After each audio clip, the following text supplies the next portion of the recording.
우리 앞에서는 같이 인사하겠습니다. 사랑을 축복합니다.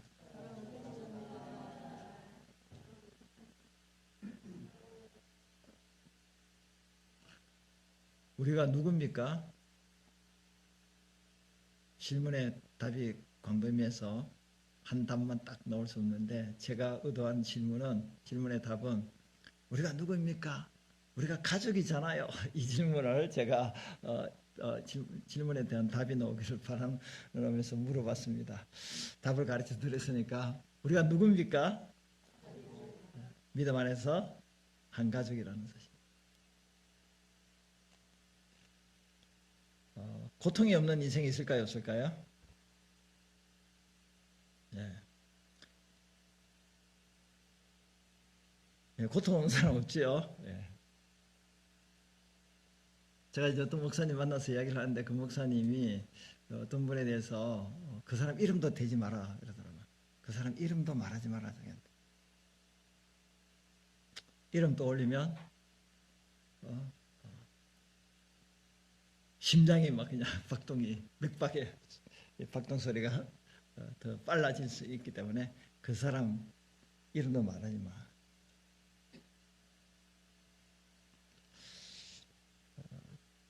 인생에 고통이 없는 사람이 없다. 오늘 시인도 마찬가지였습니다. 오늘 시편 22편은 다윗의 시인데요. 이 시인은 고통 속에 있는 자신을 이렇게 표현하고 있습니다. 나는 사람이 아니고 뭐라고요? 벌레다. 여러분, 사람입니까? 벌레입니까? 네, 사람이지요. 우리 다 사람이잖아요. 근데 여기 보니까 시인은 나는 벌레요 사람이 아니라 그러고 있거든요. 사람은 사람답게 살아야 될 것이고 사람다운 대우를 받아야 됨에도 불구하고 지금 시인은 사람 대우를 받지 않고 벌레 대우를 받고 있다. 벌레는 뭡니까? 하찮은 존재나 무가치한 존재나 짓밟히는 존재잖아요.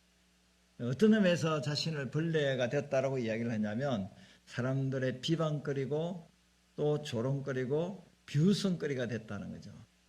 근데 이 시인은 다윗이잖아요. 하나님을 믿는 사람이잖아요. 그러니까 8절에 이런 말을 사람들로 해요.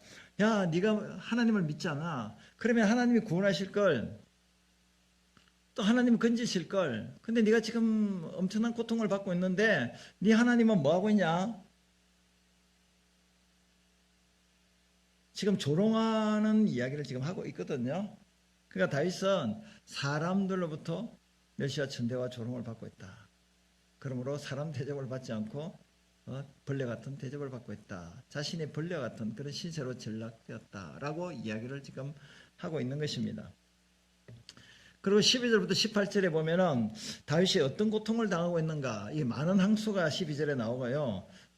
그리고 이 항소가 이제 마치 이제 부르짖는 그 사자가처럼 라이온처럼 달려들어서 자기를 찢어버릴 정도로 굉장히 힘센 이 사나운 이 황소가 주변에 자기를 에워싸고 있다는 겁니다.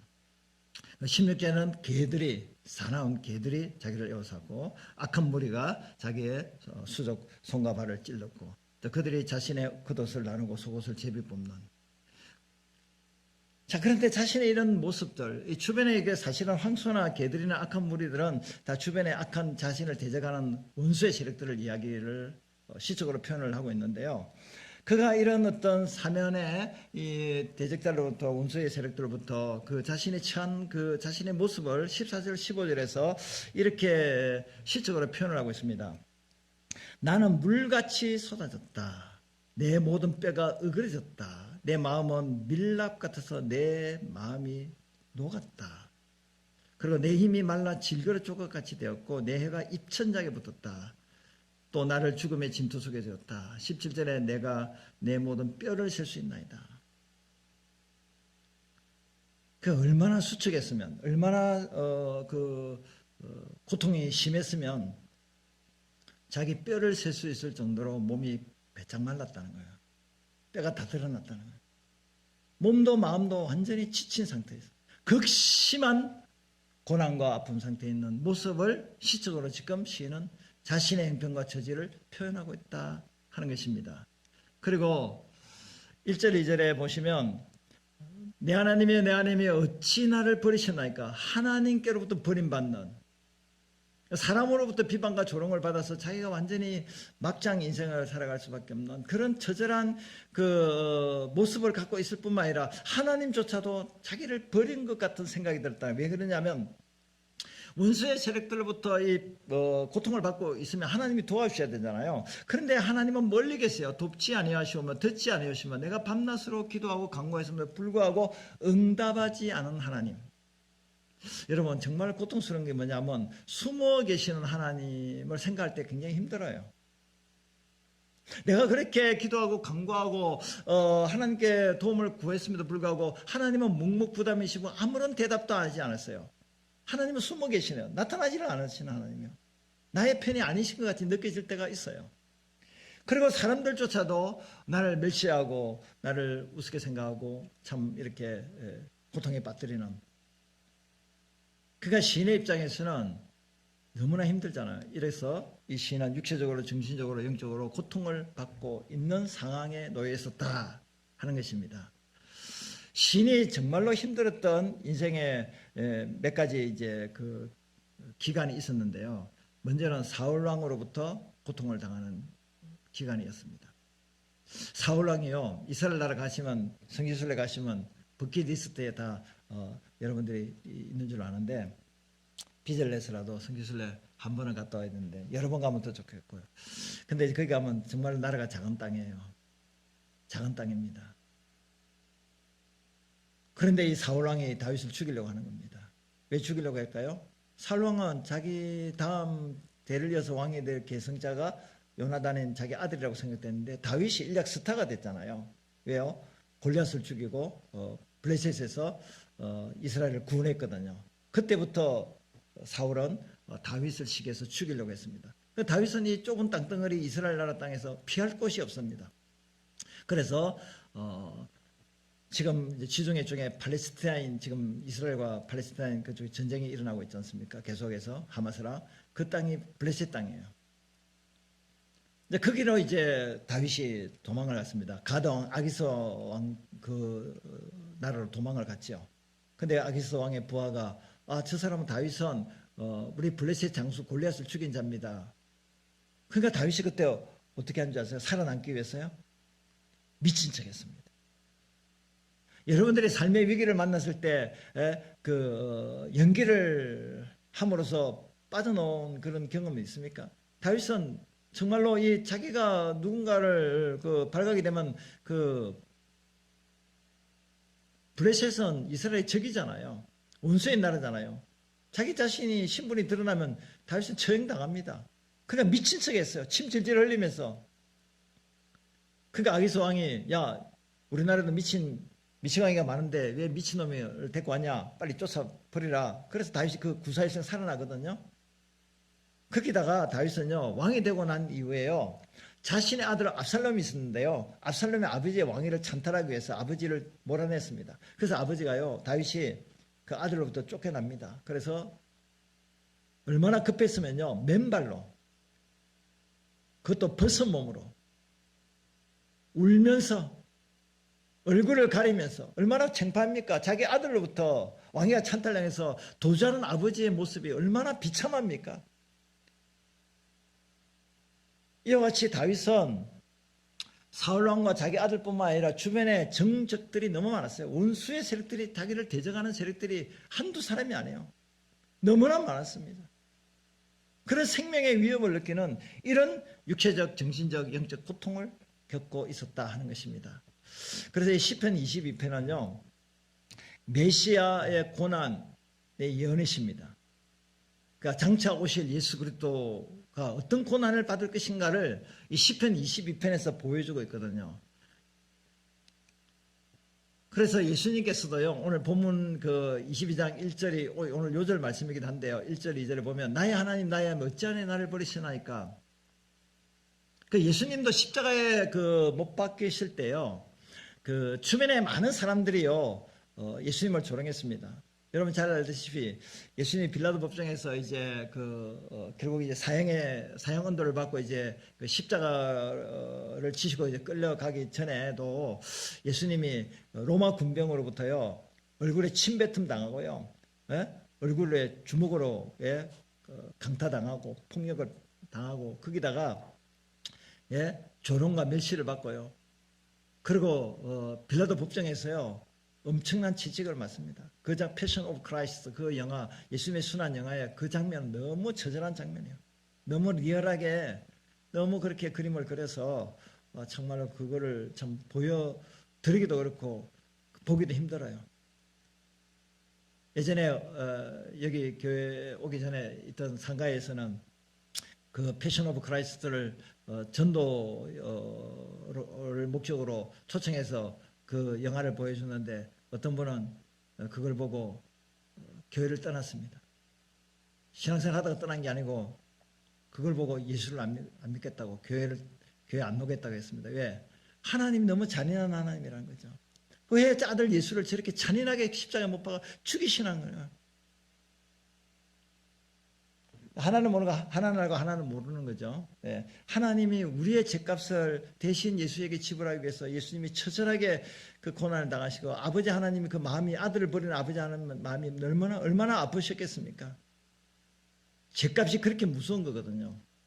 그걸 알고 내 죄를 사하기 위해서 예수가 저렇게 십자가에 못 박겠다라고 했구나. 하나님의 사랑, 예수의 은혜가 너무 고마워. 내가 예수를 믿어야겠다. 다 그렇게 나오면 좋겠는데 아이고 하나님이 어떻게 예수를 저렇게 짐승 잡듯이 잡아가지고 저 십자가에 죽였을까 무서워. 아이고 그래서 교회를 안 나오고 이제 지금 나가는지 모르겠지만 수십 년이 흘렀지만 수십 년 전돼가지고 안 나오고 또 그거 보고 또 교회를 안 나오고 이제 전도가 안 됐는데 안타까운 마음인데 여러분 이 시편 22편은 다윗이 실제적으로 역사 속에서 경험한 자기의 그 고난을 이야기를 하는데 그것이 장차 오실 예수 그리스도가 어떤 고난을 받을 것인가를 이야기하고 있다는 거예요. 그래서 예수님이 십자가 못 박혔을 때 사람들이 야 네가 하나님의 아들이냐 그렇다면 나를 살려줘. 우편 좌우편 강도도 그렇게 조롱하고 멸시했고 지나가는 사람들도 야 저기 예수라더라.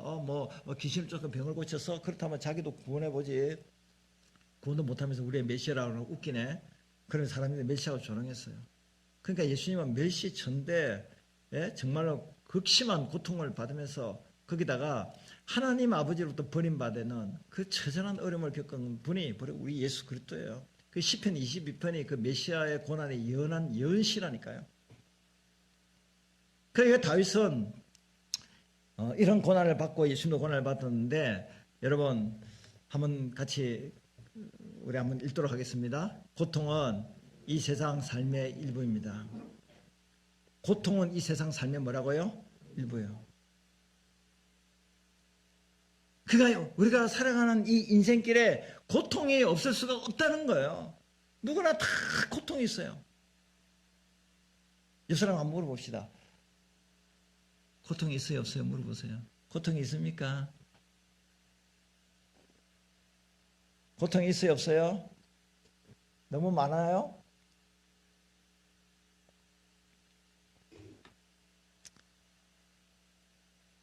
근데 보면 초등학교 아이들도 고통이 있어요. 예. 고난 있고 싫으니까 아픔이 있죠. 예. 어떤 환경에서 어떻게 살아가느냐에 따라서 뭐 아이들도 뭐 생계의 고통이 있고 또 태어나면서부터 어떤 고치지 못할 어떤 장애를 갖고 태어난 그런 육신의 어떤 고통도 있고 또 부모로부터 또 정신적인 학대를 받을 수 있는 고통. 하여간 어릴 때부터 고통이 있을 수 있죠. 평생 고통 속에 사는 분도 있고. 예? 그러나 여러분 우리가 스트레스를 안 받고 살면 참 좋겠죠. 고통 없이 시련과 아픔, 환난 없이 그렇게 살면 얼마나 좋겠습니까? 근데요, 인생은요, 고난의 행진입니다. 고난의 행진이에요. 고난의 행군. 그러니까 고통 없이 이 땅에 살 수 없다는 거예요. 돈 많은 부자도 고통이 있고요.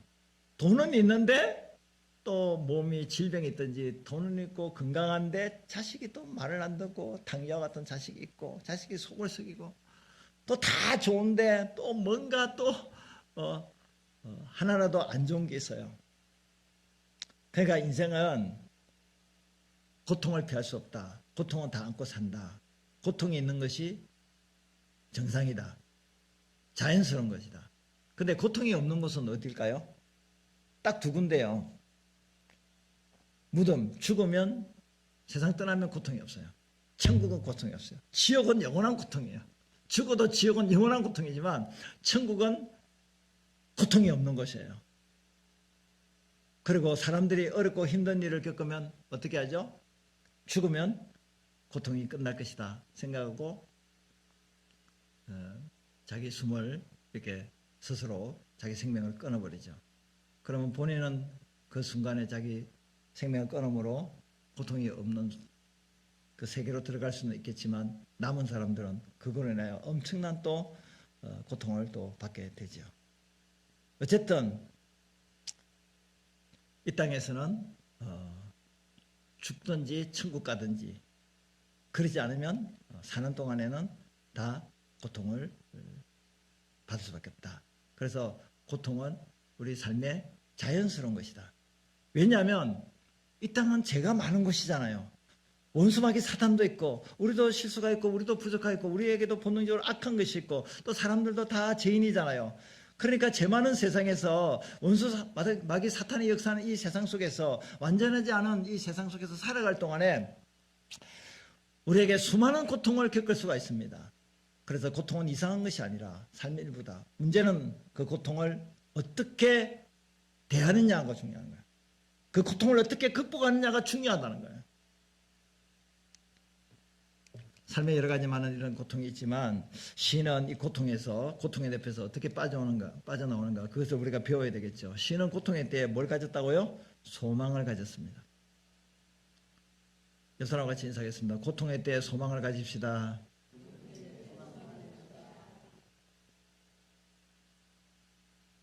아무리 내가 지금 힘든 막장 인생을 살아간다 할지라도 희망이 있으면 소망이 있으면 꿈이 있으면 일어날 수가 있어요. 근데 왜 사람이 극단적인 선택을 하냐면 앞이 안 보여요. 앞이 안 보여요. 소망이 없다니까요. 절망이에요. 살아갈 힘이 없어요. 그가 끝장 인생으로 인생을 마감하는 거잖아요.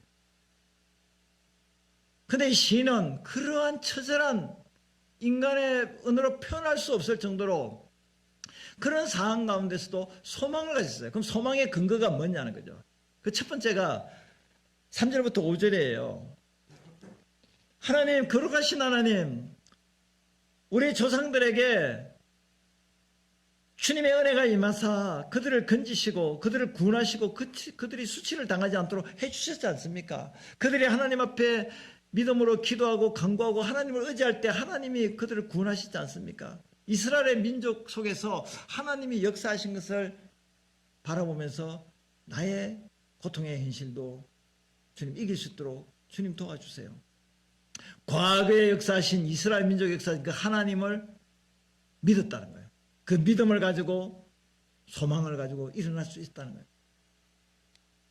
이스라엘 백성들 행하신 여러 가지 많은 하나님의 놀라운 그 구원의 역사 중에서 첫 번째 역사가 그들이 이집트에서 종살이 할 때 하나님이 그들을 모세를 통하여 출애굽시켰던 사건이에요. 그리고 이스라엘의 모든 역사에서 보면 그들이 적의 세력부터 원수의 세력들로부터 민족적으로 어려움을 겪을 때 포로 생활할 때도 마찬가지지만 하나님이 그들을 그 어려운 가운데 건지셨거든요. 그러니까 이 시인은 자신이 당한 이 처절한 고통 속에서 뭘 생각했다고요? 아, 우리 민족에게 역사하신 하나님, 그 하나님의 구원의 역사를 보면서 소망을 가졌다는 거예요. 아, 나도 하나님이 이 어려운 가운데서 건지실 수 있었구나 하는 것을 알 수가 있다는 거예요. 이것이 왜 중요할까요? 여러분들이요, 부모 세대가요, 자녀 세대에게요, 자신이 그런 인생 여정길에 어려움을 겪었던 그 고난 속에서 하나님의 역사하심을 이야기를 해주세요. 물질을 물려주거나 막 공부를 시키거나 어쩌고저쩌고 이런 것들 다 중요한데요. 그것이 그 인생의 에너지, 힘, 파워를 주는 게 절대 아니에요. 그냥 일시적인 거예요. 근본적인 어떤 힘이 되지 못하는 거예요. 어떻게 합니까? 내가 믿었고 내가 신앙생활하면서 경험했던 그 살아계신 하나님의 그 스토리 이야기를 자식에게 이야기를 해야 되는 겁니다. 그러면 그 자식이 자녀가 인생을 살아가면서 여러 가지 삶의 어려움을 겪을 때, 아 맞다, 우리 어머니가 믿는 그 하나님이 그렇게 역사해서 우리 어머니를 도와주지. 그렇다면 나도 이런 인생의 어려움을 겪고 있을 때 그 하나님이, 어머니의 하나님이 나의 하나님 되실 거야. 할렐루야. 그래서 막다른 그 어려움을 겪을 때, 극심한 그 시련을 겪을 때 뭔가 지푸라기를 잡아야 되는데 무슨 지푸라기를 잡겠습니까? 과거에 어머니에게 역사하신 하나님, 또 엄마도 이야기하면 아버지도 이야기를 했네. 예. 그 부모님에게 역사하신 우리 할아버지 할머니에게 그 믿음의 할아버지 할머니 조부모 또 부모 세대에 역사하신 그 하나님이 나에게도 역사하실 거야. 뭐 부모님이 그렇게 들려주셔서 그것이 어려움을 겪을 때 그 자녀에게 소망의 근거가 될 수 있다는 사실이에요. 우리가 어렵고 힘든 일을 겪을 때 성경에 나타난 수많은 그 믿음의 사람들이 어떻게 그 어려움을 딛고 일어나는가, 그것이 우리의 그 신앙의 거울이 되잖아요. 거울. 그래서 믿음의 선조들에게 역사하신 하나님은 아브라함의 하나님, 이삭의 하나님이 곧 누구의 하나님이요? 나의 하나님, 나의 힘이 되신 여호와요.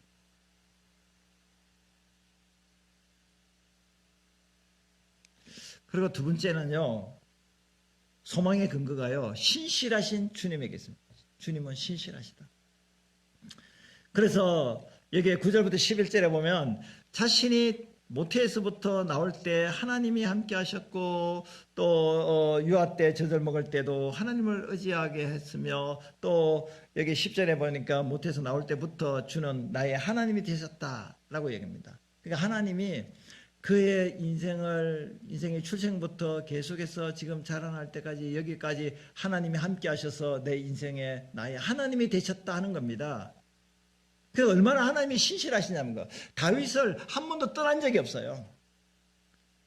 여러분, 하나님은 우리가 이 땅에 태어나기 전부터 아셨고, 태어날 때 부모님부터 어머니부터 태에서부터 조성될 때부터 하나님이 역사하셨고, 그리고 태어나서 자라면서 여기까지 오늘 이 시간까지 올 때까지 하나님이 우리의 하나님 되셔서 인도하신 줄로 믿습니다. 그 신실하시기 때문에 그래요. 신실하시지 않으면 하나님이 우리를 버리셨겠지. 하나님 떠나셨겠지.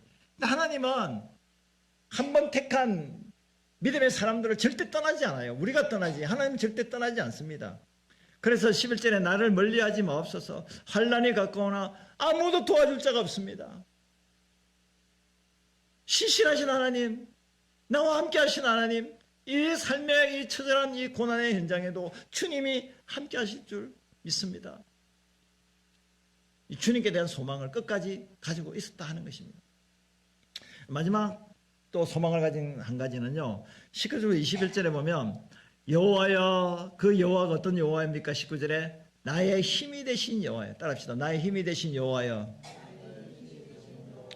여러분들의 힘은 누구예요? 하나님이에요. 하나님이 여러분의 힘이에요.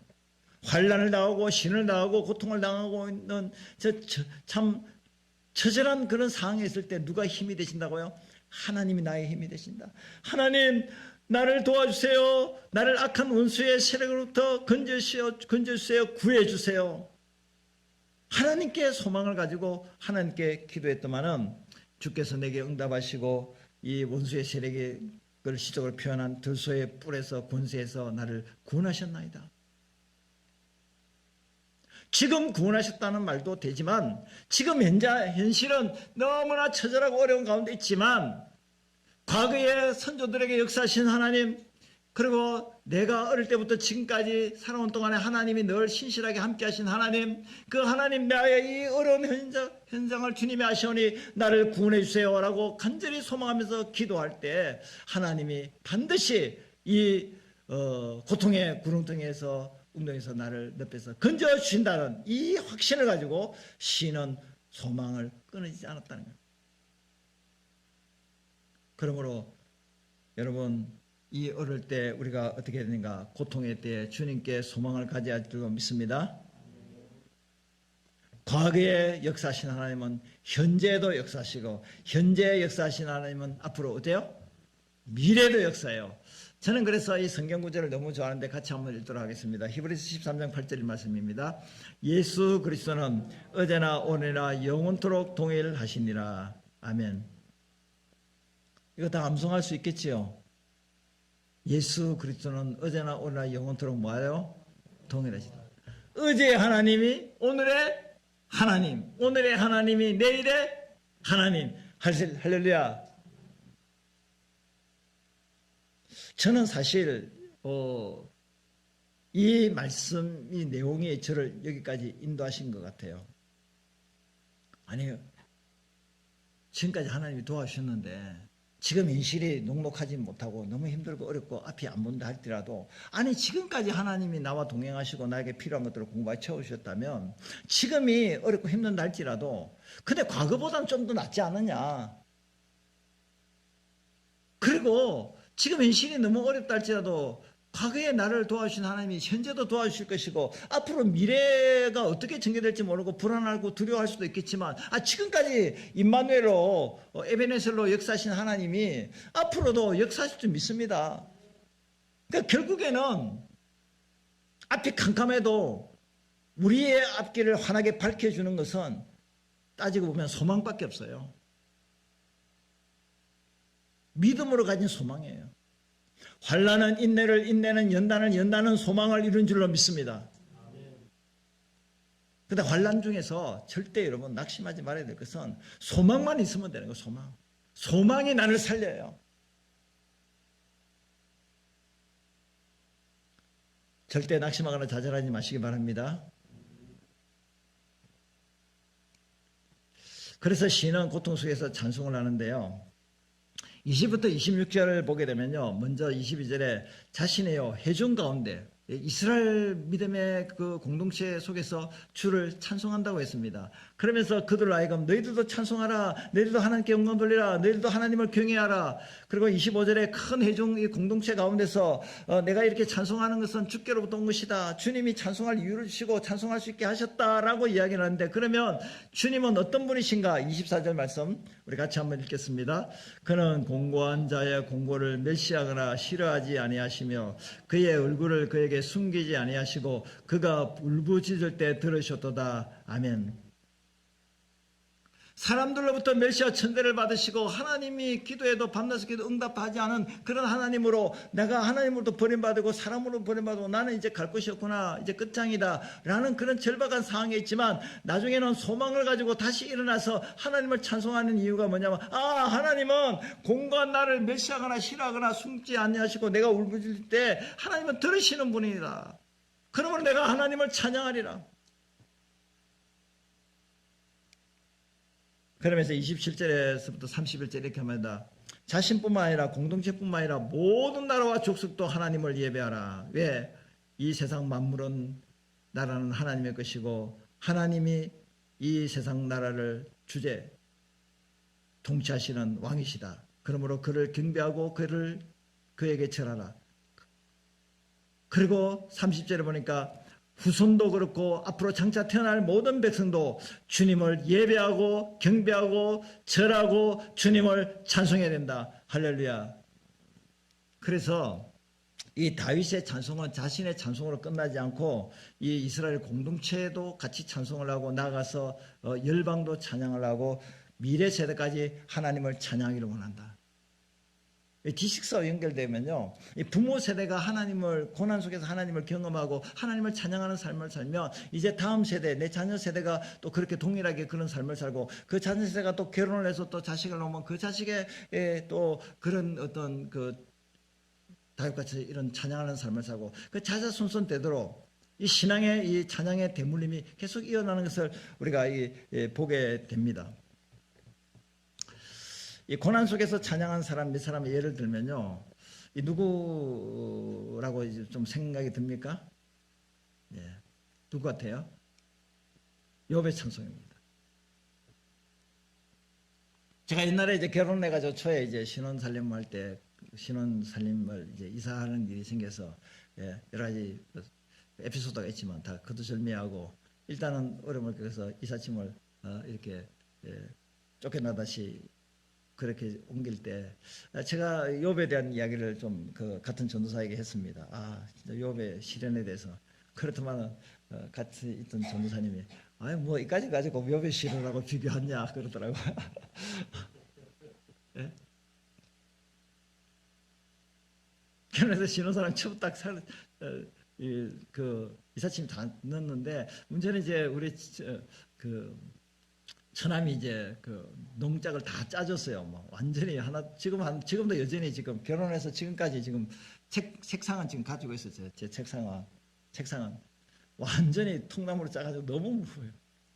근데 그것이 안 들어가니까 이제 그 새 집인데 그 문틀을 뜯었거든요. 그 주인이 봤어요. 그래서 쫓겨나게 된 거예요. 내가 뜯은 게 아니고 나는 살짝 떼가지고 이제 표시 없이 다시 붙여놓으려고 했는데 우리 친구 전도사가 와가지고 뭐 그냥 뭐 강목으로 쳐가지고 그냥 완전히 통째에 다 문틀을 뜯어 놓는 바람에 그래서 쫓겨나게 된 거예요. 이유가.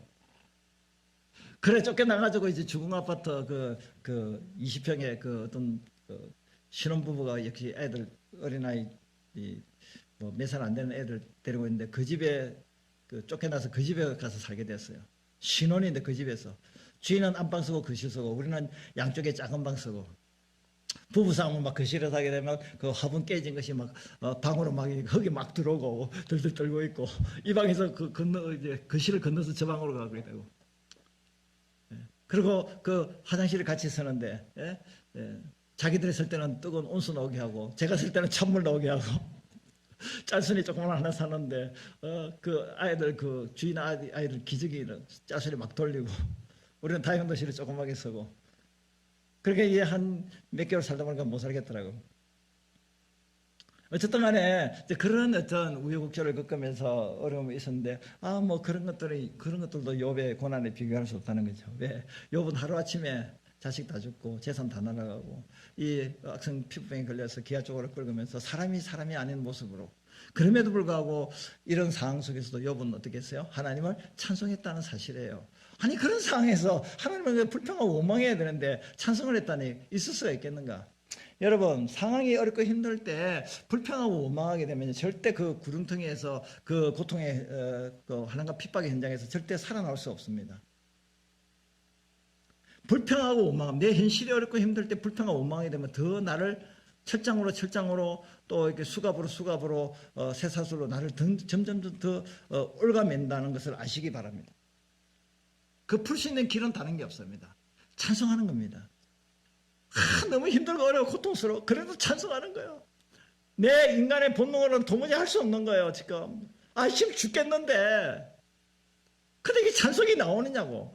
어렵고 힘들면 기도도 안 나오는데 찬송이 나오겠냐고. 하나님 제발 좀 살려주세요 라는 기도도 안 나오는데 기도보다 더 나은 한층 더 업그레이드된 것이 바로 찬송이잖아요. 그래서 또 한 사람을 소개하면요, 바울과 실라가 이제 복음을 전하다가 매 맞고 이제 깊은 그 빌립보 옥중에 갇혔을 때 그들이 옥중에서 뭘 했냐면요, 기도하고 찬송했다고 이야기해요. 그렇다면 옥문이 열리면서 제수가 회개하고 돌아오는 놀라운 기적을 체험하게 되거든요. 이 찬송의 위력이 정말 너무 엄청난 파워가 힘이 있습니다. 할렐루야. 그런 의미에서요, 우리 이제 뭐 찬양대 팀 있잖아요. 찬양팀들은 진짜 간증하는 게 더 많아야 될 것 같아요. 왜? 찬송이라는 것은 여기 나와서 뭐 연습 좀 하고 뭐 노래 좀 잘한다고 뭐 하고 그게 찬송이 아니잖아요. 내 삶에서 찬송을 하다가 와서 또 이제 찬양대로 이렇게 찬송을 하는 거잖아요. 노래 잘한다고 찬양팀을 하는 건 아니잖아요. 그 찬양을 한다는 것은 뭐냐면 노래를 한다, 노래를 잘한다 그게 아니잖아요. 한 주간 동안의 삶의 인생의 참 고난의 현장에 살다가 그 속에서도 하나님을 소망하면서 믿음으로 그 승리한 그 승리의 그 감격을 가지고 주님 앞에서 찬양을 하잖아요. 그 찬양 속에 내 인생의 그 역사하신 하나님의 은혜가 녹아져서 나온 찬양이라는 거죠.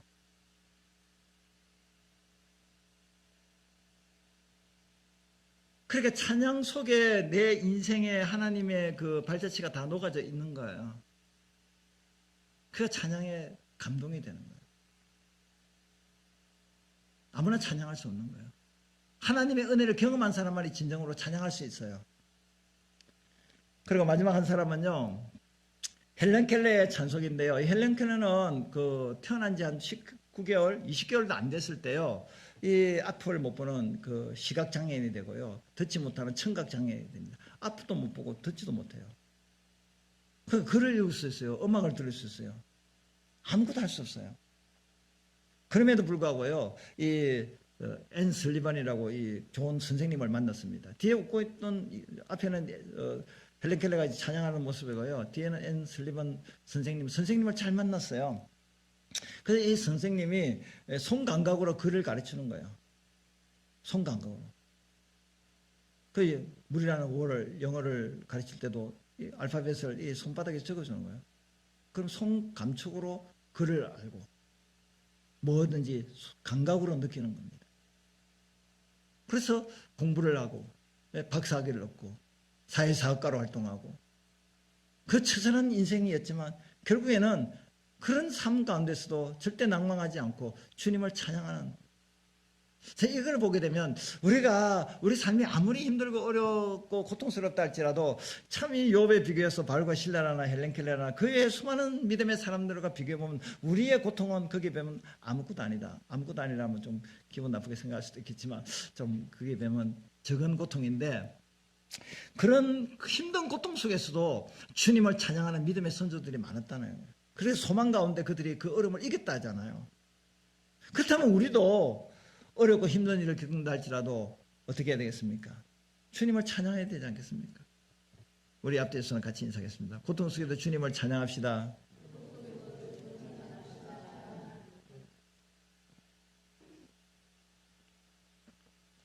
이거 간단합니다. 내가 이제 예를 들어서 요거 한 가지입니다.